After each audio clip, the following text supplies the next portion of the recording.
On va commencer avec Gemara Iruvin, page 53. Page Nun Gimel. La Gemara dit Amar lo Rav, le Rav Imnona, Bni, Im yesh lecha hetev lach, ki en basheol ta'anug, ve'en lamavet litmahamea. Im tomar aniach lebanai velivnotai, chok besheol mi yagid lach. Ici, la Gemara, elle nous ramène à une discussion entre un maître et son élève. Le maître, il s'appelait Rav, et son élève, il s'appelait Rav Imnona. Il lui a dit, mon fils, je ne te parle pas autant que maître, je ne te parle pas autant que rabbin, je te parle de cœur d'un père à son fils. Tu n'es pas mon fils biologique, tu es mon élève, mais je te donne un conseil d'un père à son fils. Comment tu dois gérer ton argent et comment tu dois gérer ton patrimoine. Et il lui a dit, Béni, mon fils, je te donne un conseil. Et le conseil que je te donne, n'y mets pas de l'argent de côté, n'épargne pas. N'épargne pas de l'argent. Tout l'argent que tu as, dépense-le dans deux endroits. Tout l'argent que tu as, dépense-le dans deux endroits.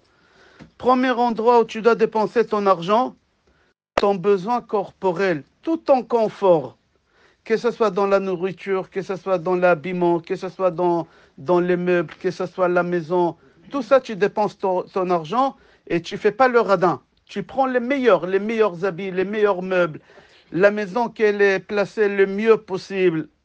Et deuxième endroit où tu dépenses ton argent, un nefesh. C'est quoi un nefesh pour ta vie, dans le monde futur, pour ton âme? Parce que tu vas quitter ce monde-là. Et qu'est-ce que ton argent il va devenir? Qui va te défendre après tes 120 ans? Alors je te conseille d'investir ton argent dans deux endroits. Premier endroit, dans le confort. On n'a pas interdit de vivre une vie de luxe si tu as les moyens. Mais aussi n'oublie pas que tu dois mettre de l'argent aussi, investir de l'argent dans le monde futur. Alors je répète, ce Rav, il parle à son fils comme un père qui parle à son fils et il lui dit, achète la plus belle maison. Si tu n'as pas les moyens d'acheter, loue la plus belle maison. Quand on dit la plus belle maison, il y a des gens, pour des raisons financières, ils vont prendre une maison, une petite maison par rapport à la taille qu'il leur faut. Ils vont prendre une maison qui est placée dans un endroit qui ne leur convient pas, pour des raisons financières, parce qu'ils veulent mettre de l'argent de côté. Alors ce maître-là, ce enseignant, ce rabbin-là, il dit à son élève, il lui dit, je te parle comme un père qui parle à son fils. Si tu veux acheter un appartement, si tu veux louer un appartement, n'y regarde pas l'argent, loue. De toutes les façons, quand tu dépenses de l'argent, ce n'est pas de ta poche, c'est Hachem qui paye tout. Ce n'est pas de ta poche. Profite de ton argent. Tu veux acheter une voiture, achète une voiture confortable. Achète la taille qu'il te faut. N'y prends pas une petite voiture parce que tu n'as pas les moyens de prendre une voiture la taille qu'il faut. Les habits, achète les habits que tu aimes. N'y regarde pas l'argent. Dépense ton argent. La nourriture, n'y va pas acheter ta nourriture dans des endroits qui ne sont pas chers. Ou aujourd'hui, il y a des magasins qui vendent des choses qui sont presque périmées quelques jours. Pourquoi? Parce que les gens ils veulent dépenser le moins possible. Il dit non, je te déconseille de faire ça. La vie, elle est courte. Profite. Il faut profiter. Alors Hachem, il t'a donné de l'argent. Profite un maximum. Que ce soit corporel, que ce soit la nourriture, peu importe. Il faut que tu dépenses ton argent. Deuxième endroit où il faut que tu dépenses ton argent, nefesh. C'est quoi nefesh? Fais des mitzvot avec ton argent. Quand tu achètes un paire de tefilines, achète la plus belle paire de tefilines. Quand tu as de l'argent, dépense aussi. Après que tu as profité, ta femme, tes enfants, tu as pris les meilleures choses, il reste de l'argent, mets la tzedaka. Pourquoi la tzedaka, on va voir? Pourquoi mettre de l'argent dans des choses qui sont spirituelles? Il dit, il faut que tu t'inquiètes aussi pour la vie d'après, après tes 120 ans. Et si Hachem il t'a donné de l'argent pour vivre ici, il y a aussi de l'argent pour le monde futur. Ah, qu'est-ce qui va se passer pour mes enfants? Je vais quitter le monde après mes 120 ans. Il faut faire un testament. Il faut laisser un héritage derrière. Il lui dit, mon fils, je te déconseille de laisser 1 euro, ne laisse pas 1 centime derrière toi. Tout l'argent que tu as de côté, dépense avant que tu quittes ce monde-là. Et dépense tout ton argent dans les 2 endroits qu'on vient de répéter depuis tout à l'heure, dans le confort, dans la qualité de vie, dans la nourriture, dans les habits, et aussi pour faire des mitzvot. Pourquoi? Il a dit, sache, après que tu vas quitter ce monde-là, personne ne pourra t'aider là-bas. Quand on va arriver au tribunal céleste, qui va nous aider là-bas? Qui va te défendre là-bas? Ah, j'ai laissé des enfants ici en bas, ils vont faire Kaddish. Il lui dit, détrompe-toi, détrompe-toi. Les enfants, ils vont faire Kaddish la première année, la deuxième année, la troisième année, la 5e année, personne ne te fera Kaddish, même tes propres enfants. Comme ça, il lui dit, ça ne vous convient pas, mais c'est comme ça. Moi, je vais vous raconter un témoignage. Ici, dans cette synagogue, il y a quelqu'un qui est décédé il y a quelques années. Alors, la première année, tous ces enfants, ces gens, ces belles-filles, ils sont venus du monde entier. Ils sont venus. La deuxième année, tous les enfants, les gens de toute la France. Les étrangers, ils ne sont plus venus. La troisième année, ils sont venus des Paris et de la région parisienne. La 4e année, il n'y a que les Parisiens qui sont venus. Et la 5e année, on n'avait pas Minyan ici. L'année dernière, on n'avait pas Minyan. Alors, c'est ça qu'est-ce que le Rav il dit à son fils. Il dit, mon fils, l'argent que tu as, n'épargne pas, n'y mets pas de côté. Ça ne sert à rien de mettre de l'argent de côté. Hachem, il t'a donné de l'argent pour dépenser. Alors, je te conseille de dépenser ton argent. Prendre ton patrimoine et dépenser dans 2 endroits. Premier endroit, qualité de vie. Profite, achète le meilleur. La maison, tu achètes la meilleure maison. N'y regarde pas l'argent. Si c'est en location, loue la meilleure maison que tu peux louer. Il ne faut pas s'endetter non plus. Il ne faut pas faire le faux avec l'argent qu'Hachem t'a donné. Il t'a donné pour ça, il ne t'a pas donné pour que tu mettes de l'argent de côté. Maintenant, s'il reste de l'argent à côté, alors tu vas les dépenser pour les mitzvot. Pourquoi pour les mitzvot? Qui va te défendre dans le monde futur? Il n'y a personne qui va t'aider. Arrêtez de croire que les enfants ils vont faire cadeau. Les enfants ils vont pleurer. Il n'y a pas de problème. La première année, la deuxième année, la 4e, la 5e année, c'est plus la même chose. C'est plus la même chose. Et comme ça, il dit, n'y laisse pas de l'argent derrière toi tant que tu es vivant. Après que tu as profité de cet argent dans le bien de ton confort, d'accord? L'argent qui reste, tu fais la tzedaka, parce que la tzedaka, c'est elle qu'elle va t'accompagner. Comme ça, c'est marqué dans beaucoup de livres et beaucoup de prophètes qui te disent, Beyom Sheol, les jours qu'on te mettra dans la demeure et la fin, la dernière maison où tu vas habiter, la seule personne qu'elle pourra t'accompagner, c'est les mitzvot que tu as fait avec de l'argent, avec ton argent. Parce qu'il faut savoir que l'épreuve qu'un homme y traverse dans sa vie, il y en a qui disent pire qu'une maladie, c'est l'argent. Si quelqu'un y perd de l'argent, il va pleurer beaucoup plus si on lui a coupé un bras. Couper un bras, c'est un handicap. C'est très dur de vivre sans bras. Mais il y a des gens qui préfèrent qu'on leur coupe un bras, mais qu'on ne touche pas leur patrimoine. Alors il lui dit, écoute-moi, après tes 120 ans, il n'y a personne qui pourra t'aider. Il n'y a que ton argent que tu as investi dans la tzedaka, dans des mitzvot.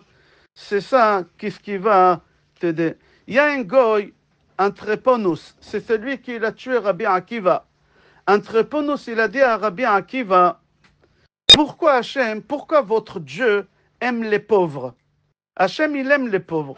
Pourquoi Dieu, il aime les pauvres? Et si Dieu, il aime les pauvres, votre Dieu, il aime les pauvres, pourquoi il ne leur donne pas de l'argent? Pourquoi ils sont obligés de faire la manche toute la journée devant les synagogues? Si Hachem, il les aime, il n'a qu'à leur donner. Il lui a répondu, Rabbi Akiva, Hachem, il a créé des pauvres dans le monde uniquement pour nous, à nous qui on a les moyens, pour qu'on puisse ne pas y aller en enfer, parce que c'est lui qui est dans la tzedaka, c'est lui qui a investi son argent dans les spirituels. Quand je dis spirituel, la meilleure paire de tefilines, quand tu achètes l'oulav et etrog, le meilleur l'oulav de etrog, quand tu donnes la tzedaka, tu ne regardes pas combien tu donnes et tu donnes. C'est ça qui va t'aider dans le monde futur après tes 120 ans. Personne n'y va t'aider. Il répète, il lui dit, n'y compte pas sur tes enfants. Aucun enfant à toi, il fera Kaddish sur toi. Ils vont pleurer au début, il n'y a pas de problème. 1 an, 2 ans, 3 ans, 5 ans, 6 ans après, il n'y a plus personne qui va faire quelque chose pour toi. Il a dit, la seule personne qu'elle pourra t'aider dans le monde futur, Medina Shel Gehinom, la seule chose qu'elle pourra te faire sortir de l'enfer, c'est si tu as utilisé ton argent dans le spirituel dans ce monde. Comme ça est dit. Comme ça est dit le prophète aussi. Khatatra, c'est marqué dans Daniel. Je vais expliquer ce qu'il dit ici. Khatatra bitzdaka perok. Khatatra, les péchés que tu as fait, tu peux les racheter avec de l'argent. Quand on dit avec de l'argent, avec la tzedaka. Tu donnes la tzedaka aux pauvres, tu donnes à des familles nécessiteuses, tu donnes à des yeshivot, tu donnes à des kolélim, ça fait racheter les péchés. Oui, en français vulgaire, ça s'appelle des sous-tables. Tu as fait un péché, tu fais tchouva et tu donnes la tzedaka, Akadosh Baruch Hu, il ne va pas te laisser rentrer en enfer. Akadosh Baruch Hu, il va rentrer là-bas pour te faire sortir et il va te faire rentrer au Gan Eden. Je répète, il dit le prophète Daniel dans chapitre 4, les péchés que tu as fait dans ce monde-là, tu peux te faire pardonner dans deux façons. Ou avec des souffrances, pas ici, pas dans ce monde, là-bas en enfer, ou avec la tzedaka. Quand quelqu'un fait ici un péché, il n'est pas puni dans ce monde. Il y a des gens, ils ont une rage dedans. Aïe, aïe, aïe, j'ai rage aux dents. Ah, Hachem, il me paye parce que j'ai pas fait Shabbat comme il faut. Aïe, aïe, aïe, j'ai un sciatique parce que j'ai mangé de la viande et du lait en même temps. Non, c'est faux. Jamais, jamais, jamais, on est puni sur les péchés qu'on a fait dans ce monde ici. On est puni dans l'autre monde. Alors, il dit le prophète Daniel, si tu veux racheter tes péchés, il y a deux façons de racheter les péchés. Ou des souffrances, mais pas dans ce monde, parce que les souffrances qu'on a ici dans ce monde, c'est autre chose. On n'a pas le temps d'expliquer alors pourquoi on souffre dans ce monde. Il parle de monde futur, Gehinom, Chas v'Shalom. Gehinom. Il dit il y a une deuxième façon d'éviter le Gehinom, racheter tes péchés. Il a dit c'est avec la tzedaka. Alors il dit comme ça le Rav à son élève. Il lui parle comme son fils. Lachen, pour cela, sache, pour faire pardonner tes péchés dans le monde futur, c'est qu'avec la tzedaka. Alors je répète, c'est rapporté Meir dans Gemara et Rouvin, qu'est-ce qui est rapporté là-bas?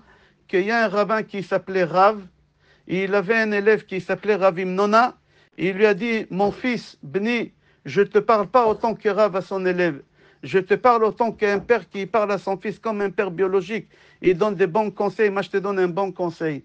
Tout ton argent, tout ton patrimoine, que Hachem t'a donné, dépense-le dans deux choses. Le premier endroit où tu dois dépenser ton argent, dans le plaisir dans ce monde. On va expliquer c'est quoi dans le plaisir. C'est tout le plaisir que tu peux imaginer. Mais dans le kasher, évidemment. Dans tout le confort qu'il te faut. Quand tu achètes un fauteuil, ne regarde pas les prix. Prends le fauteuil le meilleur, le plus confortable, la voiture la plus confortable, la maison le mieux placée. Qu'elle te facilite la vie à côté des centres où il y a des magasins, à côté des synagogues, à côté des écoles. Deuxième endroit où tu dépenses ton argent, mon fils, il a dit, dans la tzedaka. Regardez une histoire qui est rapportée dans le prophète Daniel, dans le chapitre 4. Vous savez qui c'est qui a détruit le Beth Amikdash, le premier temple? Qui l'a détruit le premier temple? J'entends pas. Nebuchadnezzar, il a détruit le Beth Amikdash. Et quand il a détruit le Beth Amikdash, il a regretté. Il a dit, Dieu, il va me punir. Il était croyant. Il a dit, Dieu, il va me punir. Alors, qu'est-ce qu'il a fait? Il est parti voir Daniel, le prophète. Il lui a fait beaucoup de confiance. Et Nebuchadnezzar, il demande à Daniel, j'ai fait quelque chose de grave et je regrette. J'ai détruit le Beth Amikdash. J'ai exilé les Juifs vers la Babylonie. J'ai tué beaucoup de femmes, des enfants. C'était un massacre, le premier Beth Amikdash. Comment j'ai fait pour que Dieu ne me punisse pas? Parce que je sais qu'est-ce qui m'attend. La punition, elle est énorme. Et il lui a dit, il y a une seule chose qui peut te sauver. Je te donne un secret. Fais la tzedaka. Fais la tzedaka. Il lui a conseillé comme ça. Qu'est-ce qu'il a fait Nebuchadnezzar? Il n'a pas arrêté de donner la tzedaka. Il donnait pendant 12 mois. Après 12 mois, lui, il a cru, Nebuchadnezzar, il a cru que ça y est, c'est fini. Un an de tzedaka, c'est fini. Alors il a arrêté de donner la tzedaka. Dès qu'il a arrêté de donner la tzedaka, Akadosh Baruch Hu, il a profité, il n'avait aucune protection. Akadosh Baruch Hu, il l'a rendu fou. Il est devenu fou. Regardez dans Daniel, chapitre 4. Vous pouvez même regarder dans l'histoire des Goïm. Chez les Goïm, si vous regardez là-bas, il y a 7 ans, dans l'histoire de la vie de Nebuchadnezzar, qu'on ne sait pas où il était. Et Daniel, le prophète, dit qu'il est devenu fou. Il partait comme un animal dans les forêts. Il a habité dans des grottes. Le roi, vous imaginez, il a régné sur la calotte du monde, Nebuchadnezzar. C'était pas n'importe qui. Il a perdu la raison. Pendant 7 ans, il a perdu la raison. le temps de payer sur le mal qu'il a fait. Et Daniel lui-même, qui lui a donné un secret, le secret qu'on dit, à travers la tzedaka, tu peux éviter d'avoir de punitions dans le monde futur, c'était donné qu'aux Juifs. Et lui, qu'est-ce qu'il a fait? Il est parti donner ce secret-là au pire ennemi des Juifs. C'est lui qui a détruit le Beth Amikdash. Alors Hachem, il a puni Daniel. Comment il a puni Daniel? Qu'on l'a jeté dans la fournaise. Vous connaissez l'histoire de Daniel. Daniel, Hanania, Michaël et Azaria, on les a jetés dans la fournaise. Pourquoi Daniel il a été jeté dans la fournaise? Parce qu'il est parti donner ce secret-là, qu'on peut racheter ses péchés avec de l'argent. Et lui, c'est ça qu'est-ce qu'il a fait, Nebuchadnezzar. Alors, il dit comme ça, Daniel, tant que tu donnes la tzedaka, quand je dis la tzedaka, ce n'est pas donner seulement aux pauvres. C'est donner aux pauvres, c'est donner à des Bate Midrash, à des kolelim, à des yeshivot, et acheter avec l'argent cher. Il ne faut pas choisir lulav et etrog, le moins cher. Ils vendent des lulav et etrog à 20 euros. Il y a des etrog et lulav à 150 euros, à 200 euros. Non, moi je prends à 20 euros. Pourquoi je prends à 150 euros? Mais tu sais qu'est-ce qui va te défendre dans le monde futur? C'est les 130 euros d'écart que tu as dépensé. C'est les 130. Qu'est-ce que tu vas faire avec ces 30 euros que tu as économisés? Tu les gardes, tu les mets de côté? Tu vas faire quoi avec? Le Kliakar, il dit, tout l'argent que tu mets de côté, c'est le nouveau mari de ta femme qui va kiffer de ton argent. Tu vas mourir, tu vas laisser une femme, et tout le monde ils voudront épouser cette femme-là, pas parce qu'elle est belle, ta femme. Ta femme, elle n'est pas Claudia Chiffon, arrête de rêver. Mais tout le monde ils voudront se marier avec la femme parce que tu l'as laissée avec une grande somme d'argent. Alors qui va kiffer de ton argent? C'est le nouveau mari de ta femme. Alors au lieu de faire, j'achète un etrog et un lulav à 20 euros, au lieu d'acheter, on achète des matzot, bientôt Pesach arrive. Alors il y a des matzot faites main, il y a des matzot faites machine. Alors moi je vais acheter faites machine, c'est beaucoup moins cher que les matzot qui sont faites main. Il y a les colis des Pessah qui vont arriver. Ah, moi je prends un colis sur moi. Mais tu peux prendre 3 à 4 familles sur toi. Pourquoi? C'est ça qui va te défendre. Ça qu'est-ce qu'il dit Rav? Rav Imnona, il lui dit la seule chose qu'elle va te défendre dans le monde futur, c'est cet argent-là que tu es en train de donner dans la tzedaka. Il n'y a personne qui va t'aider dans le monde futur. Tes enfants, ils ne feront pas Kaddish, sache-le. Comme ça, c'est marqué dans beaucoup de livres, beaucoup de rabbanim, ils disent, les enfants, au début, la première année, ils sont effervescents, on dit en français, ils ont la nostalgie, ils ont la crainte, ils ont la peine pour leur père. Mais la 5e, 6e, 7e année, c'est plus la même chose. C'est pas du tout la même chose. D'ici, on apprend. Si Chas v'Shalom, quelqu'un, il doit avoir des épreuves ou des souffrances, Chas v'Shalom, il veut éviter ces souffrances. D'abord, il fait tchouva et il donne la tzedaka. Cet homme-là, il ne verra jamais l'enfer. Jamais il verra l'enfer. Et même, si Chas v'Shalom, Akadosh Baruch Hu, il a décrété sur cette personne des mauvaises choses, on peut annuler le décret de Hachem. Vous imaginez? Quand Akadosh Baruch Hu, il dit quelque chose, et Akadosh Baruch Hu, il a tamponné cette chose avec un tampon qu'on l'appelle le sceau du sang, parce qu'il y a 2 tampons. Il y a un tampon d'argile et il y a un tampon du sang. Le tampon d'argile, on peut annuler. Mais le tampon du sang, on ne peut pas annuler. Quand Hachem, il a mis le tampon, c'est fini.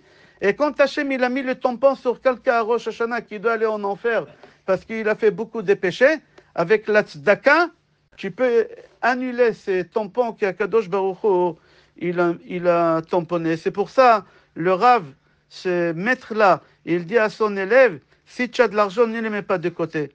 Profite avec, fais des mitzvot, ne t'inquiète pas, tes enfants, ils ne vont pas t'aider. La seule chose qui voudra t'aider, parce que quand après nos 120 ans, on crie à l'aide, qui va t'aider? Il n'y a personne qui va t'aider. Et il donne un exemple. Il dit qu'il y a un bonhomme qui avait 3 amis dans sa vie.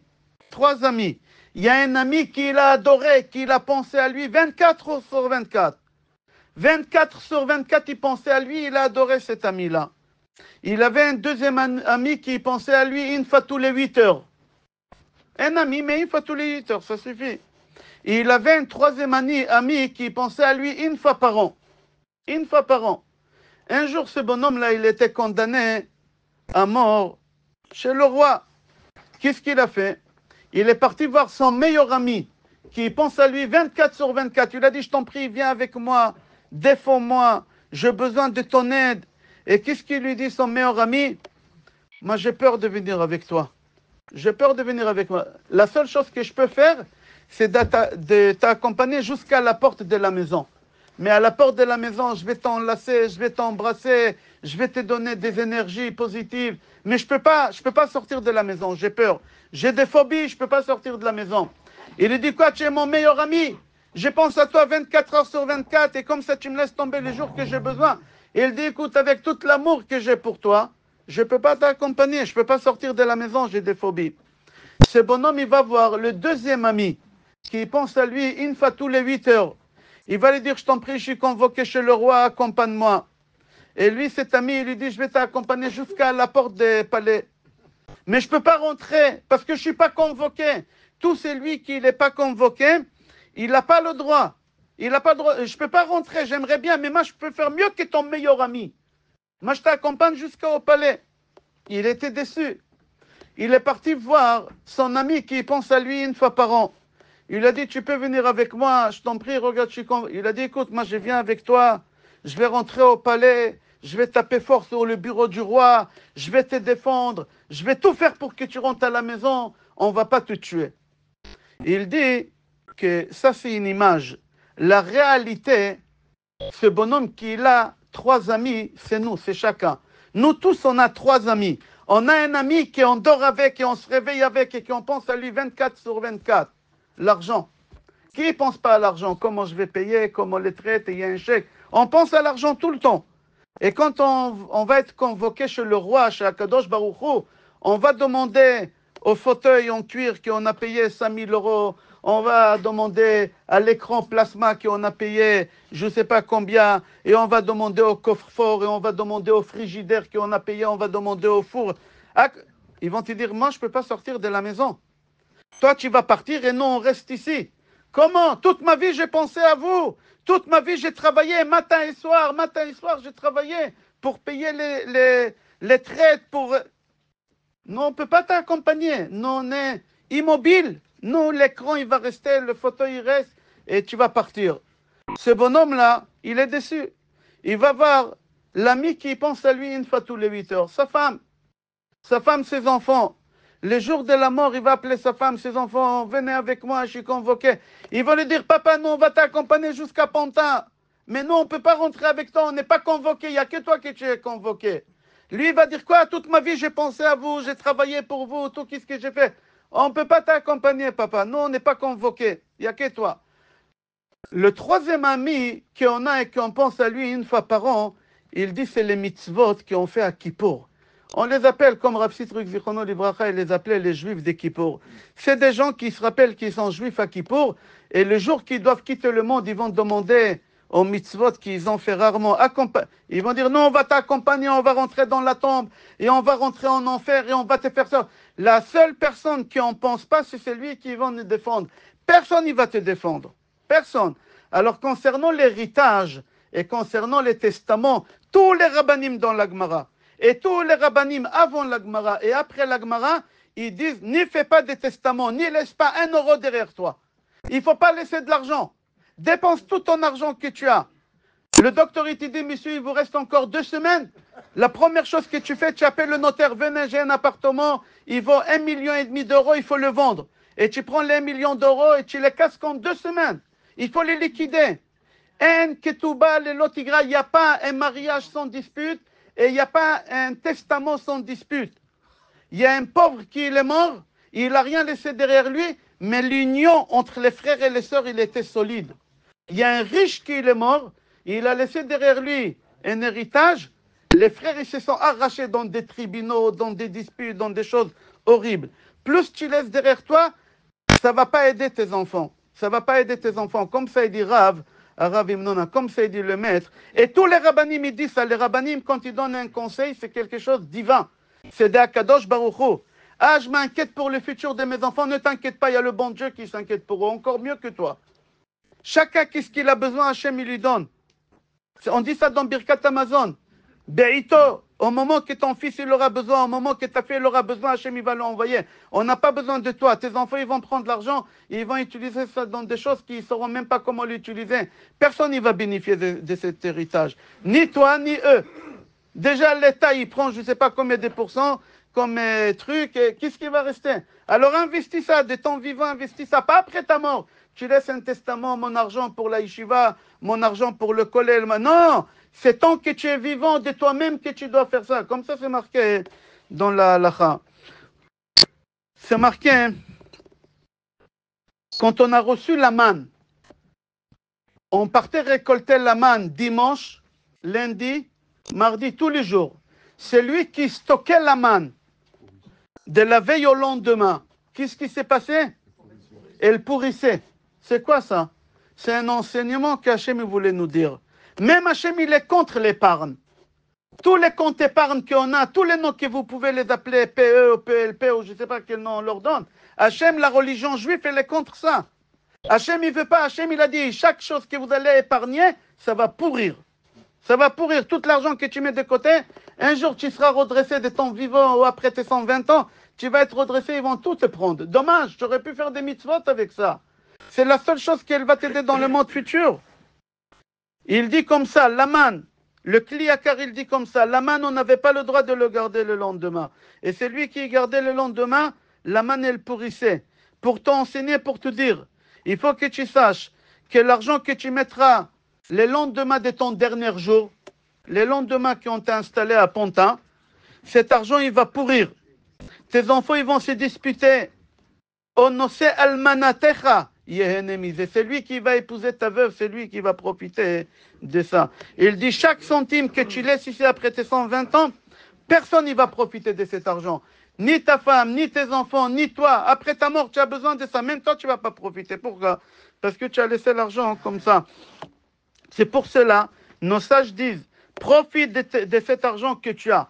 Profite corporellement, va en vacances, tout dans le cachère, va en vacances, va dans des restaurants, achète les choses qu'il te faut, n'économise pas, n'y épargne pas, dépense, éclate ta femme, tes enfants, éclate-toi, achète les meilleurs habits, achète la meilleure voiture, loue ou achète le meilleur appartement qu'il te faut.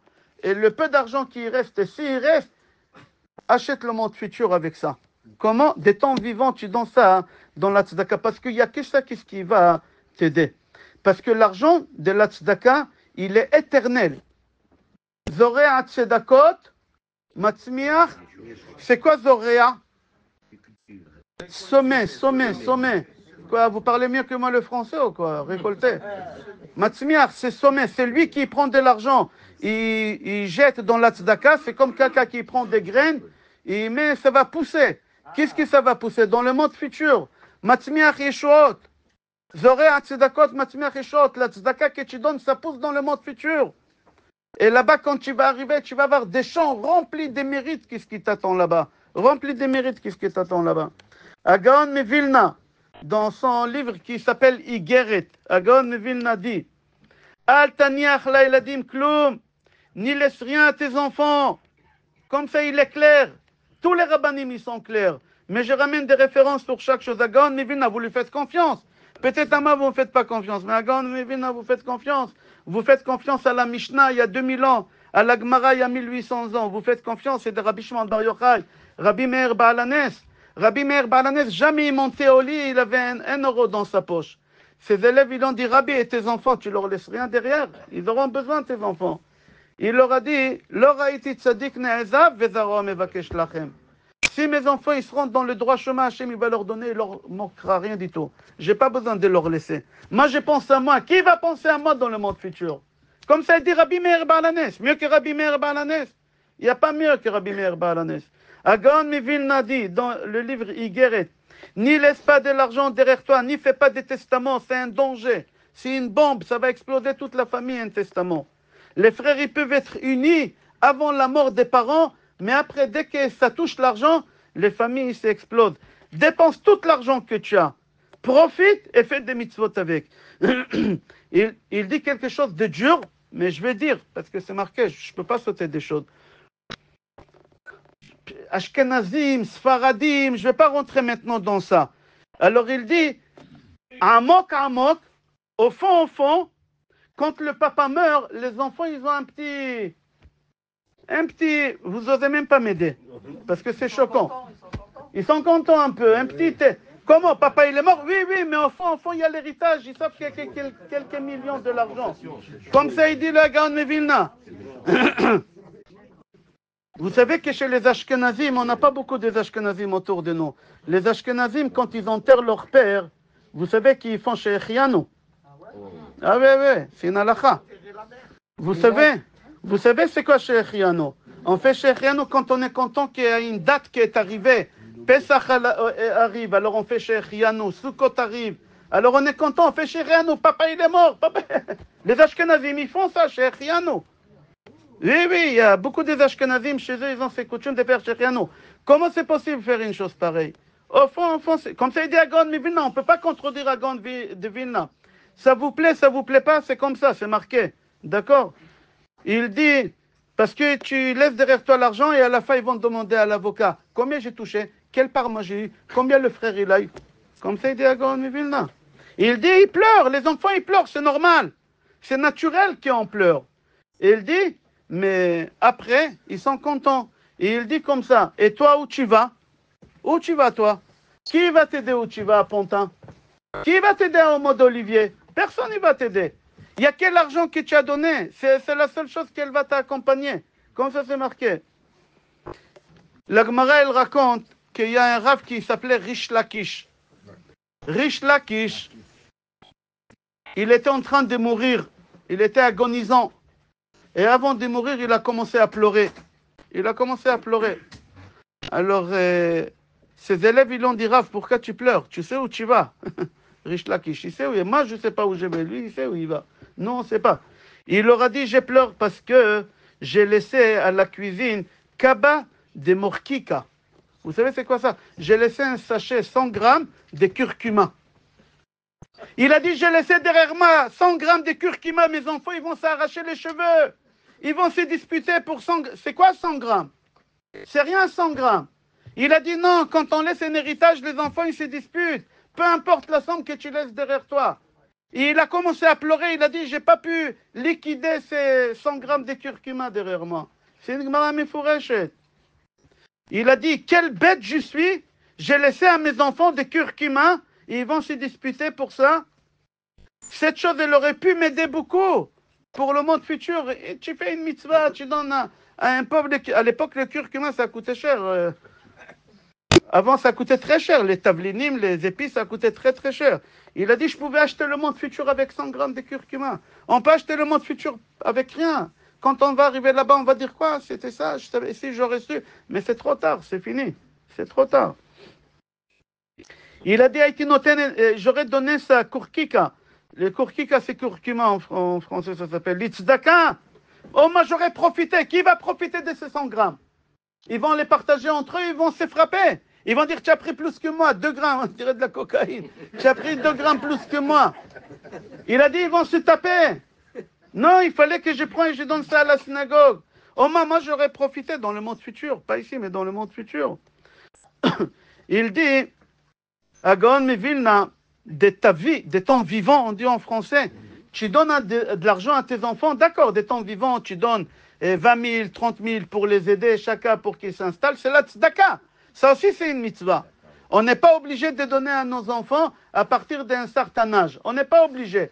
Chaque chose que tu donnes à tes enfants à partir d'un certain âge, c'est considéré la tzedaka. Alors si de ton vivant, tu donnes à tes enfants 30 000, 50 000 à chacun, c'est la mitzvah. Tu as fait la tzedaka, il n'y a pas de problème de ton vivant. Mais si tu laisses de l'argent après ta mort, ce n'est pas une mitzvah.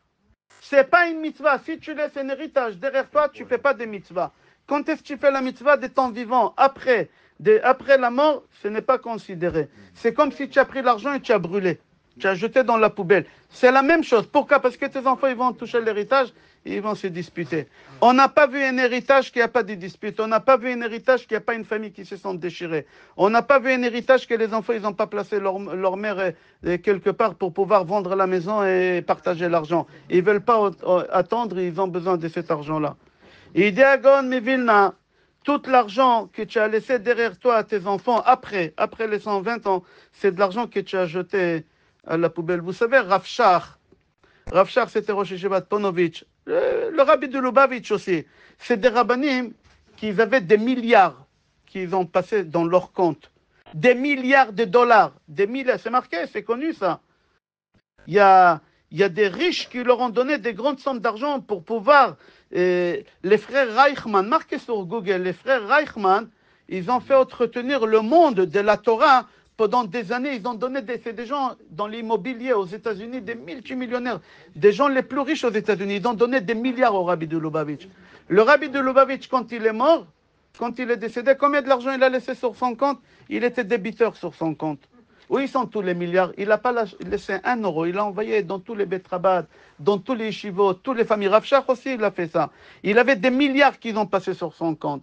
Quand il est mort, il était minus aussi. Vous savez, quand il est mort sur son lit à la maison. C'était quoi son lit à la maison? On appelle ça le lit de la Sokhnout. Je me rappelle quand on a émigré en Israël. Moi, je ne suis pas émigré en Israël, je suis pas né en Israël. Mais mes parents, quand ils ont émigré en Israël, toutes les personnes qui sont arrivées du Maroc, de Tunis ou de la Pologne, on leur donnait un lit, c'est 4 barres de fer avec des ressorts. Lui, il est mort sur ça. Il n'y a pas longtemps. C'est-à-dire il a dormi sur ce lit-là, qui ne vaut rien du tout, qu'on lui donnait gratuit toute sa vie. Il avait des milliards sur son compte. Regardez la maison de Rabbi de Lubavitch, comment elle était simple. Et loue tous les milliards, oui, dans la tzedaka. C'est avec ça que j'achète le monde futur. Avec quoi tu crois que... Qui va m'aider le monde futur? Qui, mes enfants? Pas du tout. Tes enfants, ils seront là la première année, la deuxième année. Peut-être la 6e année. Peut-être la 7e année. Ici à la synagogue, on avait quelqu'un, des gens qui étaient très, très attachés.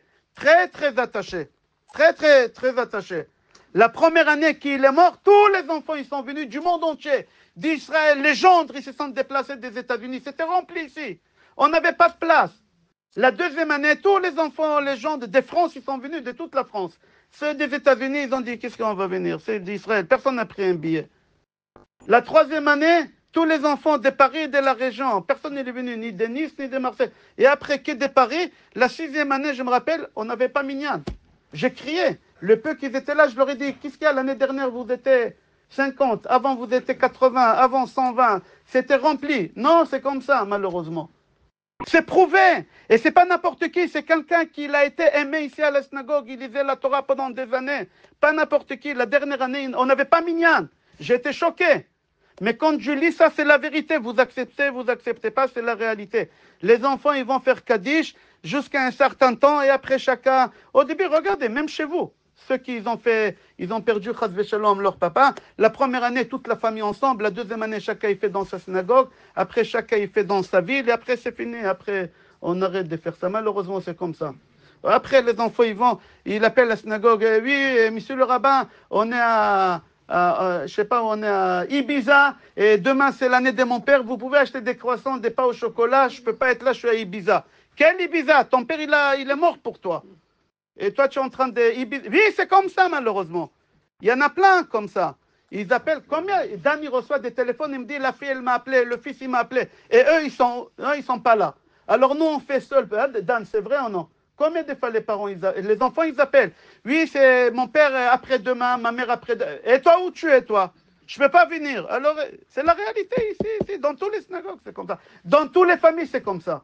N'y soyez pas étonnés ou choqués. Alors ton argent à toi, au lieu de l'épargner et les mettre de côté, que le nouveau mari de ta femme, il va s'éclater avec ton argent et avec ta femme, achète le monde futur avec. Achète le monde futur, comme ça ils disent nos sages. Comme ça c'est marqué. Il dit à Gaon Vilna, il y a des rabbanim qui ont beaucoup d'argent sur leur compte. Un rab aujourd'hui, s'il n'a pas 10 millions d'euros sur son compte, il n'est pas...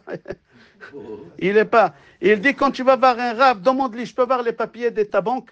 Si tu vois qu'il est minus, demande-lui une bracha. Si tu vois qu'il a de l'argent, c'est pas la peine, ça ne marche pas. Ça ne marche pas, tu es obligé de donner ton argent. Les vrais juifs, c'est des personnes qui n'ont pas d'argent, qui n'ont pas de patrimoine, qui n'ont rien du tout. Comme ça, il dit à Gaon Vilna. La manne. Qu'est-ce qu'on l'a mis de côté? Qu'est-ce qui est marqué là-bas? Vayarom Tolaim. Il a fait monter des vers de terre. C'est lui qui l'a épargné la manne quand on était dans le désert pendant 40 ans. Et il dit, tout l'argent que tu vas mettre de côté, après tes 120 ans, il va monter des vers de terre. Des vers de terre, il va monter cet argent-là. Et il dit, tous ceux qui mettent de l'argent pour la vieillesse, mais est-ce que tu sais ce que tu vas arriver à la vieillesse? Je te souhaite jusqu'à tes 120 ans. Combien de gens ils sont arrivés à la retraite? En allant à la retraite, ils ont signé en rentrant chez eux, Hachem Yatzileno. Hachem. Non.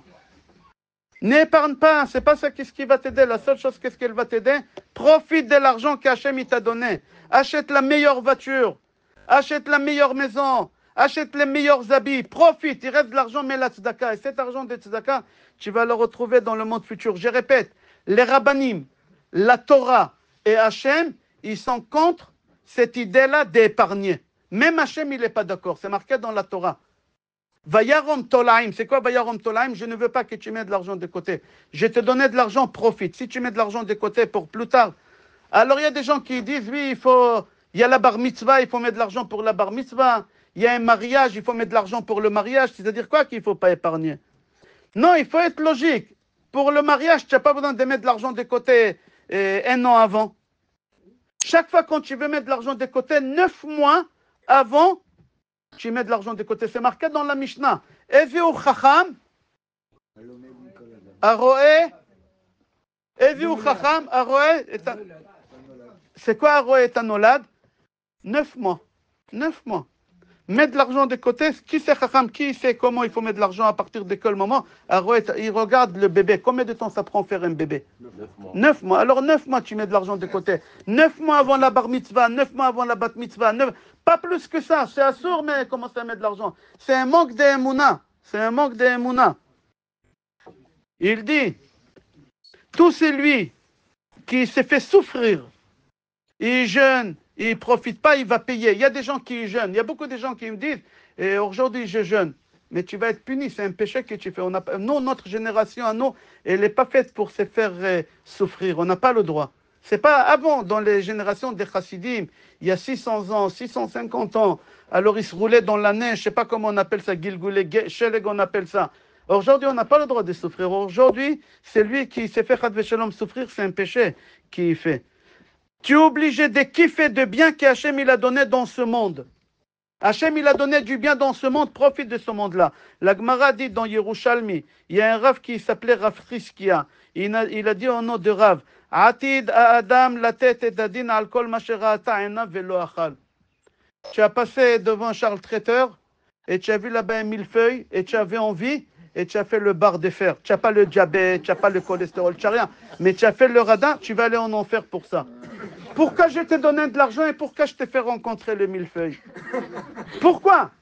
C'est pas pour rien que tu as vu le millefeuille. C'est moi que je te l'ai fait montrer parce que je voulais que tu kiffes. Je t'ai donné de l'argent pour kiffer. Qu'est-ce que tu as fait?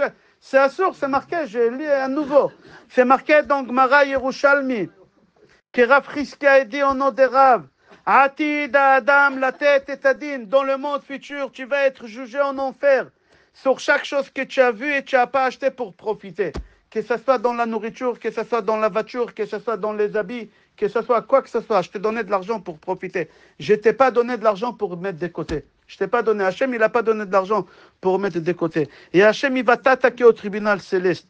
Tout ce que j'ai créé dans ce monde, c'est pour que tu kiffes. Il y a une bracha qui en dit une fois par an. Tout ce que j'ai créé ici, c'est pour ton plaisir. Quand est-ce qu'on le dit? Birkat Hailanot, bientôt, Rosh Chodesh Nissan. Dans Rosh Chodesh Nissan, on va faire les Henot Bahem, Bene Adam. Hachem, il a donné ici dans ce monde tout pour que tu kiffes. Je n'ai pas donné ici un Tesla pour que tu la regardes et tu as les yeux qui sortent. J'ai donné ici le Tesla pour que tu achètes la Tesla, je t'ai donné de l'argent pour l'acheter. Je t'ai donné la possibilité d'avoir une Mercedes, c'est pour que tu l'achètes. C'est pas pour que tu regardes et tu as de la peine et tu mets de l'argent de côté. Comme ça, c'est marqué dans Yerushalmi. La Gemara, elle raconte, il y a un Rav qui s'appelait Rabbi El-Azar. Il avait peur de ne pas profiter de ce monde. Parce que c'est marqué, tout celui qui ne profite pas de ce monde, il va aller en enfer. Lui, il avait peur de ne pas profiter. Alors, chaque fois quand il avait un peu de l'argent, il cachait. Pourquoi? Dès qu'il y a un nouveau fruit qui sortait, il était le premier à l'acheter. Chaque chose qui lui faisait plaisir, il avait de l'argent de côté pour profiter. Il avait peur de se priver de ce monde-là. Il y a des gens qui croient, quand on parle d'un rave, alors on imagine un rave en gris, et pauvre, il tend la main, et pas du tout, et il a une femme grosse et un peu poilue. Pas du tout. Je pense que les rabbins, ils kiffent mieux que vous. Hachem, il t'a donné de l'argent, c'est pour kiffer.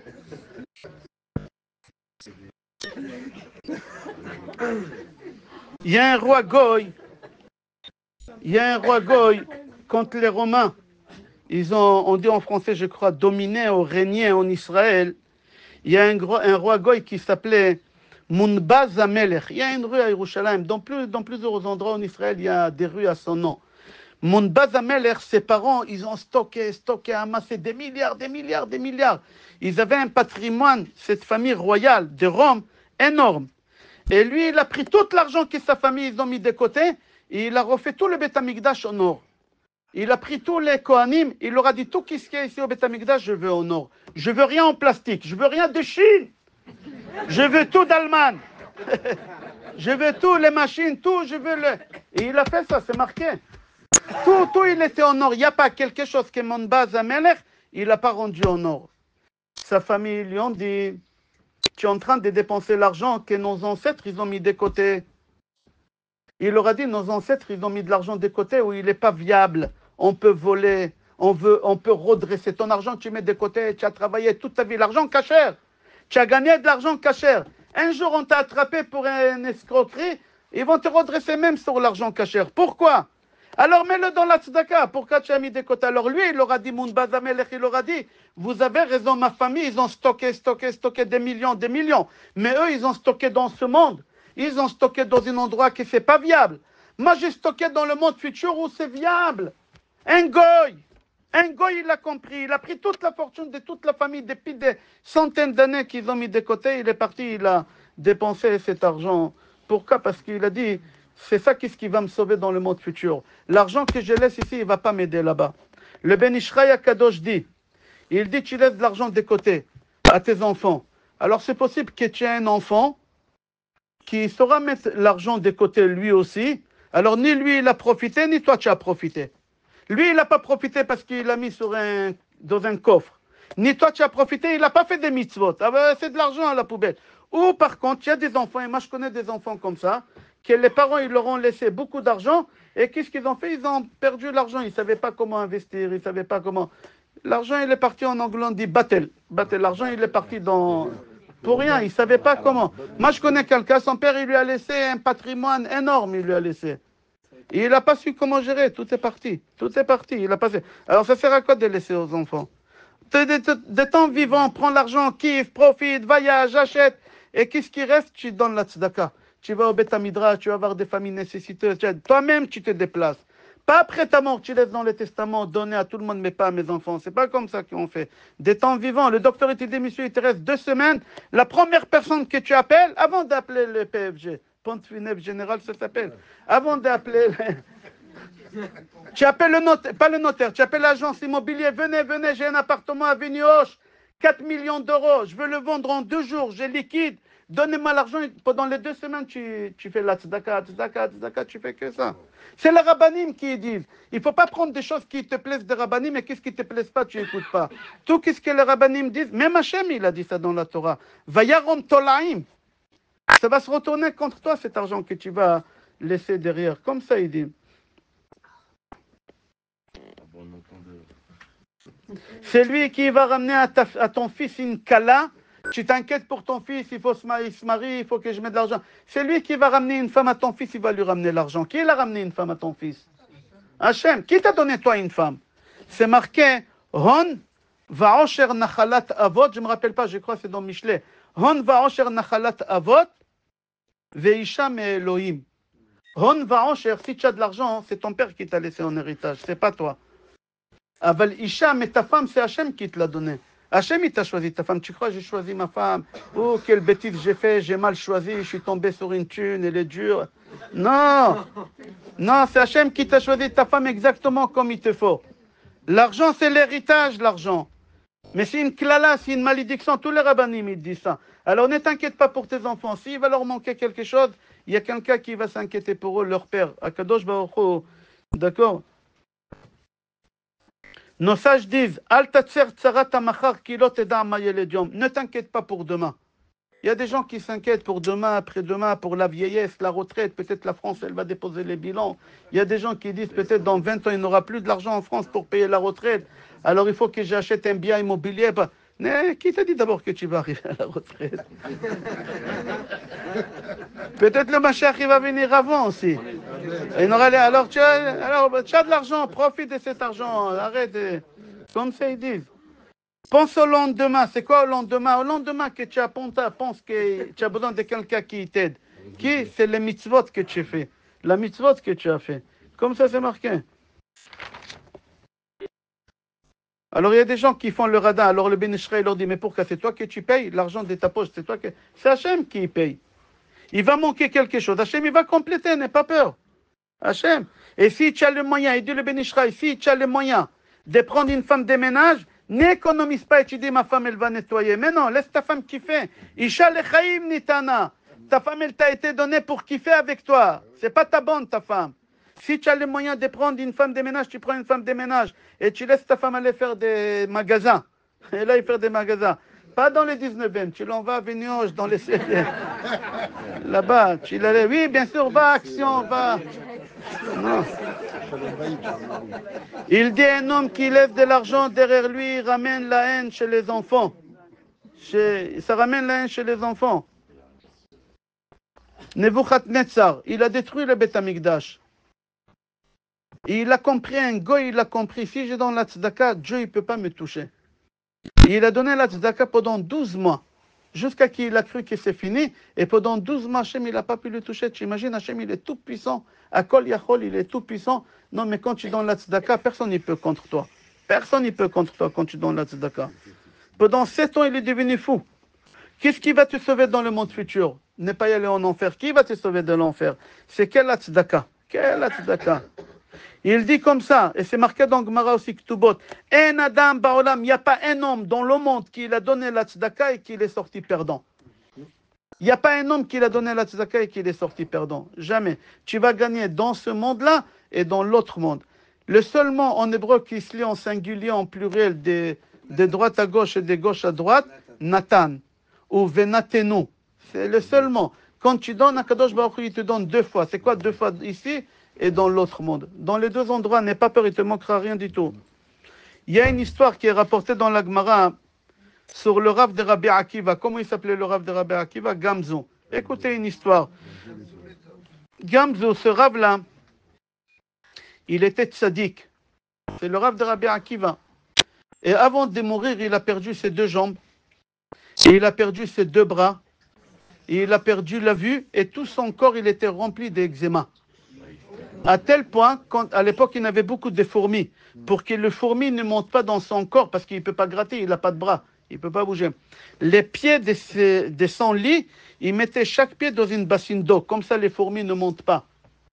Et avant sa mort, Rabbi Akiva, il est venu, il lui a dit, Rav, tu es un tzaddik. Pourquoi il t'est arrivé cette chose? À la fin de sa vie, il était obligé de l'amputer. Le sucre, je ne sais pas pourquoi il l'a amputé des 2 jambes, des 2 bras. Il a perdu la vue. Le sucre, c'est ça qu'est-ce qu'il fait.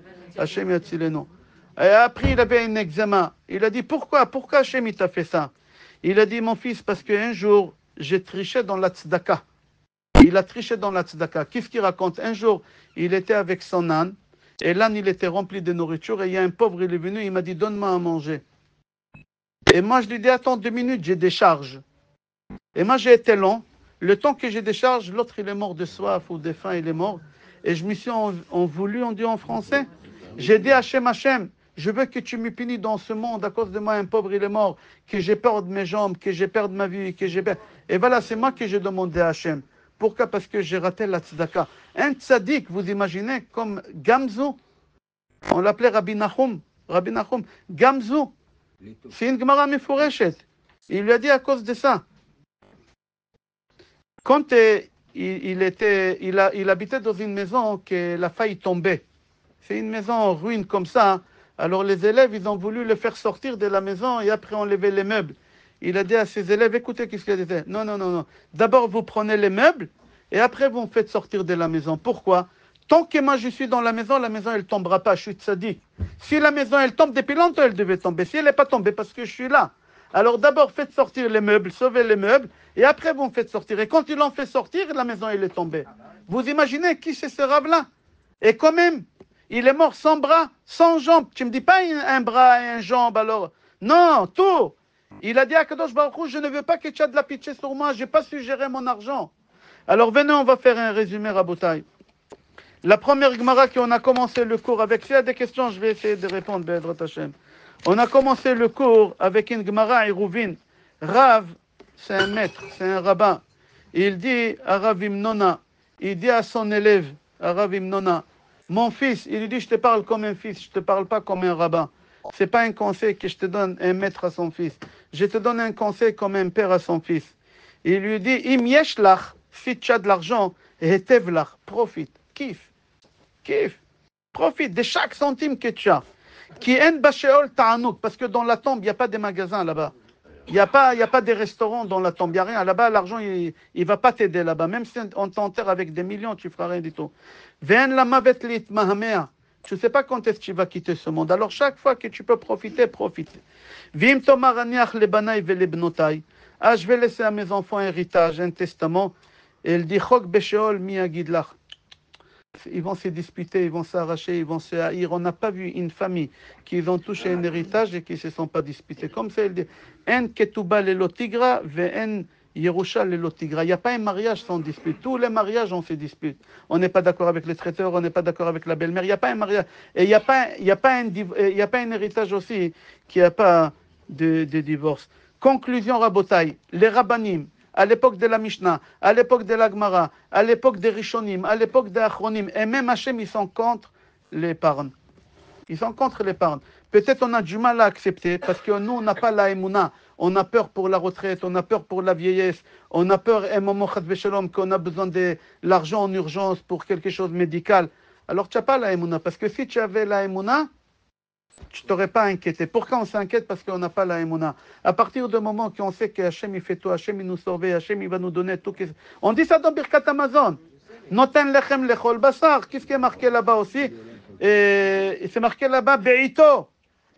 Be'ito, c'est quoi Be'ito? Au moment qu'il te faudra, je te donnerai. Tu n'as pas besoin d'épargner, ça ne sert à rien d'épargner. N'y mets pas de l'argent de côté, le nouveau mari de ta femme, il va s'éclater avec ton argent et avec ta femme.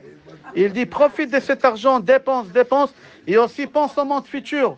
Alors laissez un héritage, Rabotai, dans sage de la Torah, elle déconseille de faire ça, et Rabbi Meir aussi, il a fait ça, on a ramené des références.